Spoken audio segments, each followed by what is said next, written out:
संविधान भी खतरे में है, धरती माता भी खतरे में है और हमारा राष्ट्र भी खतरे में। हमारे लोग, बैकवर्ड के लोग, दलित लोग जितने भी थे हिंदू बन गए या अपने आप को समझना भूल गए। हमारा देश गलत परिस्थितियों से आज गुजर रहा है। माँ बहन बेटियों के साथ हो रही है, चाहे जमीनें हड़पी जा रही है, चाहे उनको मारा जा रहा है।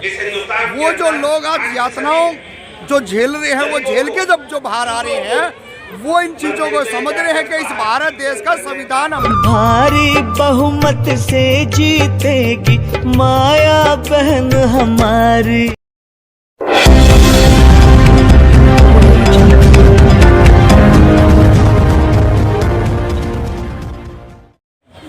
नेशन न्यूज इंडिया में आपका हार्दिक स्वागत है। आज हैं हम भारत की राजधानी दिल्ली के अंदर और हम ऐसी जगह खड़े हैं कि इसी जगह के आसपास ही बाबा साहब डॉक्टर B.R. अम्बेडकर जी ने संविधान लिखा था और ये वही जगह है जहां बाबा साहब ने इसको बनवाया था और जिसे डॉक्टर अम्बेडकर भवन के नाम से है। और आज हमारे बीच में है कृष्णपाल यादव जी, रणवीर सिंह यादव जी। सर, आप लोग यहाँ आए हैं, आज पैगाम का प्रोग्राम है और दिन पर दिन देश पूर्ण रूप से बेका जा रहा है। निजीकरण, निगमीकरण की बात हो रही है, तो आप एक बैकवर्ड समाज से, अति पिछड़े वर्ग से हैं, तो आप इस निजीकरण और निगमीकरण को कैसे देखते हैं? देखो, देश के अंदर हमारे जो बाबा साहब भीमराव अम्बेडकर जी थे, उनकी विचारधारा हम लोग जब तक मानते रहे, जब तक सब लोग समझते रहे, तब तक शायद इन परिस्थितियों में हमें नहीं गुजरना पड़ा। और जब तक हमारे देश के लोग, हमारे लोग, बैकवर्ड के लोग, दलित लोग जितने भी थे हिंदू बन गए या अपने आप को समझना भूल गए, हमारा देश गलत परिस्थितियों से आज गुजर रहा है। आज हमारे बाबा साहब डॉक्टर भीमराव अम्बेडकर का संविधान भी खतरे में है, धरती माता भी खतरे में है और हमारा राष्ट्र भी खतरे में है। इसलिए हम सबको बाबा साहब के पदचरणों को और उनके लिखे हुए संविधान को, उनकी जितनी भी दी हुई धरोहर किताबें हैं, उनको पढ़ के, और राष्ट्र की जो जिम्मेदारी है वो हमारे जो सबसे बड़ा पिछड़ा वर्ग और दलित भाइयों पे है, क्योंकि इन्हीं के खून पसीनों से ये राष्ट्र सींचा गया, इन्हीं के खून पसीनों से बनाया गया। सबसे ज़्यादा योगदान कभी भी रहा तो इन्हीं का रहा। तो इसलिए हम बाबा साहब को सुनने आए हैं, बाबा साहब के अनुयायियों को। और मैं पूरी तरीके से ये मानता हूँ कि अगर हम बाबा साहब के कहे पे चलेंगे, बाबा साहब के संविधान के अनुसार चलेंगे, तो हमारे राष्ट्र को कभी भी कोई खतरा नहीं। और जो हमारे भाई इधर उधर भटके हुए हैं, उन्हें बाबा साहब को पढ़ना चाहिए। कृष्णपाल जी, निजीकरण से आपको क्या नुकसान है? ये तो दलित समाज का नुकसान है, तो आप तो बैकवर्ड से आते हैं ना, आप तो जमींदार हैं ना, तो आपको क्या नुकसान है? अभी तक तो आप लोगों ने इस तरीके का कोई फैसला लिया ही नहीं कि हम बाबा साहब के संविधान को आगे बढ़ाएं। देखो, नुकसान क्या है, शायद आप लोग ये दर्द नहीं समझ पाओगे। ये नुकसान वो है कि 1 साल 13 महीने के लमसम में हम किसान आंदोलन में बैठे थे और वो बाबा साहब की ही देन थी जो उन्होंने हमें संविधान दिया। उससे जो हमारी जीत हुई, जो हिटलरशाही और तानाशाही सरकार है वो बैकफुट पे गई। और जो जमीनें हमारी थी, जो हमारी नस्ल और फसल बचाने की लड़ाई थी, उसे हम बाबा साहब के दिए हुए संविधान की वजह से जीते हैं, न कि ये हिटलरशाही सरकार हारी। और मैं बताता हूँ, बाबा साहब का अगर पदचिन्हों पे और बाबा साहब के लिखे हुए आधार पे हम चलते रहेंगे तो ये सरकार यहाँ से जाएगी। और जो अपने उद्योगपति मित्रों के लिए जो देश बेच रही है, इसमें कोई देश के किसी नागरिक का कोई लाभ नहीं है, सिर्फ लाभ है तो अडानी अंबानी का है और देश के पूंजीपतियों का है। देश का गरीब, देश का पिछड़ा वर्ग, दलित वर्ग आज फिर हाथ पे पहुंच गया है। इन्हें एकत्रित होकर और हिटलरशाही सरकार से मुकाबला करना चाहिए। समय बहुत नज़दीक है, 2022 से शुरू कर देना चाहिए। क्या दलित, मुस्लिम और बैकवर्ड के लोग एक हो गएंगे क्या, रणवीर सिंह जी? ये इन लोगों ने, जो सरकार केंद्र में बैठे हुए हैं, इन्होंने दलितों को और हिंदू मुस्लिम को बांट करके ही राज कर रहे हैं ये लोग। अगर दलित, हिंदू, मुस्लिम जो है ना, अगर हम लोग ये समझ गए बाबा साहब भीमराव अम्बेडकर का जो संविधान है उसकी क्या पावर है, प्रत्येक व्यक्ति को ये जानना जरूरी है, उसे पढ़ना चाहिए, समझना चाहिए। अगर वो समझ गया तो इनके बंटवारे में जो बांट करके राज कर रहे हैं वो नहीं कर पाएंगे।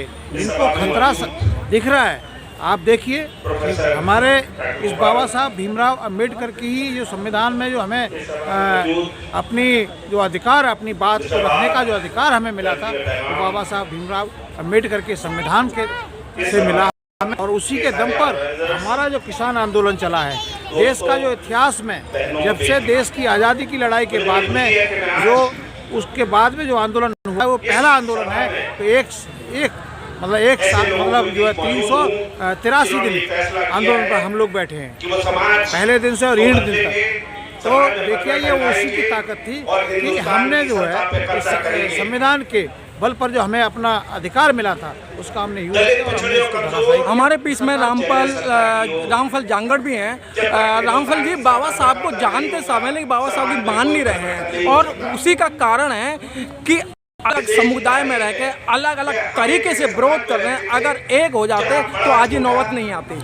पहले तो मैं साथियों सभी को जय भीम करूंगा, जय ज्योतिबा, जय सावित्रीबाई फुले, जय शेख फातिमा जी। जो आपका जो सवाल है ना, ये सवाल आज भी कहीं ना कहीं ओबीसी की जो जातियां हैं उनके अंदर एक भ्रम फैला हुआ है। वो भ्रम है ब्राह्मणवाद का। लेकिन आज ये हमारे अभी जो यादव साथी जी बोल रहे थे ना, ये यादव साथी जी कि ये किसान आंदोलन के अंदर गए हैं, और जो किसान आंदोलन से जुड़ा है, जो मजदूर आंदोलन से जुड़ा है, जिसके साथ एट्रोसिटी लगातार कंटिन्यूस देश के अंदर से माँ बहन बेटियों के साथ हो रही है, चाहे जमीनें हड़पी जा रही है, चाहे उनको मारा जा रहा है। वो जो लोग आज यातनाओं जो झेल रहे हैं, वो झेल के जब जो बाहर आ रहे हैं, वो इन चीज़ों को समझ रहे हैं कि इस भारत देश का संविधान हमने पढ़ना पड़ेगा। और जो हमारे जो महापुरुष हुए हैं, जो इतिहास के अंदर जितने भी महापुरुष हुए हैं, चाहे मुसलमानों में हो, दलितों में हो, पिछड़ों में हो, सबको हमने जानना पड़ेगा। अन्यथा लगातार इस देश के अंदर हमारा इसी तरीके से शोषण होगा। ये शोषण जो है बंद नहीं होने वाला है, क्योंकि आज भी ब्राह्मणवाद की चपेट में हम इतना चढ़े पड़े हैं। पता भाई साहब, पता है तुम इतने चपेट में आए हुए हैं, खास करके ओबीसी लोग। और ओबीसी नहीं, मैं तो कहूँगा 50 से 60% दलित भी ऐसे ही हैं, जो यहाँ आने के बाद जय भीम करते हैं, और उनके घर पर जाकर देखो माताएं बहना जो पूरी ब्राह्मणवादी काल्पनिक लाइब्रेरी घर में बनी हुई है। रामफल 20 किताबें भी नहीं है महापुरुषों की घर के अंदर। रामफल सिंह जी, अब तो निजीकरण का विरोध बैकवर्ड के लोग कर रहे हैं, आप लोग कर रहे हैं। अभी तक तो जब रेल बिक रही थी आप नहीं बोले, भेल बिक रही थी जब आप नहीं बोले, और सारा प्राइवेटाइजेशन हो रहा है जब नहीं बोले। जब आप पर थोड़ी सी आंच आके लगी तो अब आपको निजीकरण 4th क्लास की नौकरी मिली थी ओबीसी के लोगों को, और आज वो नौकरियों पर ताले लगे हुए हैं, नौकरियां बंद हो रही हैं। इसलिए इनको समझ में आ रहा है कि भी आगे आने वाले भविष्य में बच्चों का क्या होगा। ये पहले अपना छोटा मोटा रोजगार कर लिया करते, लेकिन अब वो रोजगार भी इनके बंद हो गए हैं। लेकिन कुछ गंदी जो मानसिकता के जो लोग हैं, जो गंदी जो विचारधारा के लोग हैं, वो भी आज ओबीसी को जो ना अपने आप को जो ना ब्राह्मणवाद की चपेट में लाने का काम करते हैं। तो ऐसे ओबीसी के जो नकली और फर्जी ओबीसी हैं, उनको हम बता देना चाहते हैं, या तो आप अपने महापुरुषों की विचारधारा से आ जाइए, और ये जो तालिबानी जो सरकारें लगातार देश के अंदर, चाहे वो कांग्रेस हो, बीजेपी हो, ये जो शोषण कर रही है, इसको समझना पड़ेगा। और एक जिंदा जागता उदाहरण है, जैसे हमारे साथियों ने दिया था कि जो 11 महीने का जो 12 महीने का जो आंदोलन था, मैं उसे चाहे वो गाजीपुर हो, चाहे सिंगू बॉर्डर हो, टिगरी बॉर्डर हो, शाजापुर बॉर्डर हो, लगातार मैं देखेगा। और जो आपको ये कथाकथित पिछले वर्ग के जो नेता बताते हैं, इनकी संख्या नहीं है वहाँ पे, इनके कोई मंच नहीं थे वहाँ पे, लेकिन इन्होंने सबक ले लेना चाहिए। अगर अपने आप को ओबीसी को जिंदा स्थापित करना है, तो एक किसान आंदोलन जैसा जाति के जनगणना को लेकर के इस देश के अंदर हमने तैयारी करनी पड़ेगी, और अपनी 52% आबादी जो है उसके हक अधिकार के लिए लड़ना पड़ेगा। अन्यथा ये भी शोषण करेंगे और वो भी शोषण कर रहे हैं। और अभी जो ताजा जो हथकंडे आए हैं, ये भी हमने मारने का काम